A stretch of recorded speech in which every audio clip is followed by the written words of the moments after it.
Heavy electrical രംഗം കേരളത്തിന്റെ വ്യവസായ ഭൂപടത്തിൽ ഇടം നേടിയിട്ട് അധികമായിട്ടില്ല. ഈ മേഖലയിൽ ആദ്യ ചുവടുവെച്ചവരിൽ ഒരാളാണ് എറണാകുളം കലൂർ സ്വദേശിയായ ലേഖ ബാലചന്ദ്രൻ.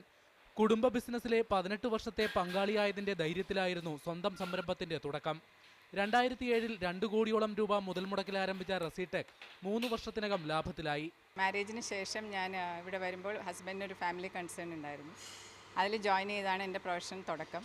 2007-ൽ ഇൻഡിപെൻഡൻ്റ് ആയിട്ട് ഞാനും ഹസ്ബൻഡും കൂടിയാണ് യൂണിറ്റ് തുടങ്ങുന്നത്. 100 kVA എബോവ് ഉള്ള എല്ലാ ബിൽഡിങ്ങിനും ഒരു ട്രാൻസ്ഫോമർ ആവശ്യമുണ്ട്. Apartments, hotels, hospital, crusher units. അതുകൊണ്ട് റിക്വയർമെൻറ്റ് എപ്പോഴും നല്ലോണം ഉണ്ട്. വിവിധ ഇനം ട്രാൻസ്ഫോമറുകൾ, പാനൽ ബോർഡുകൾ മുതലായവയാണ് റസിടെക്കിന്റെ ഉൽപ്പന്നങ്ങൾ. ബഹുനില കെട്ടിട നിർമ്മാതാക്കൾ മുതൽ പൊതുമരാമത്ത് വകുപ്പ് വരെ റസിടെക്കിന്റെ ഉപഭോക്താക്കളാണ്.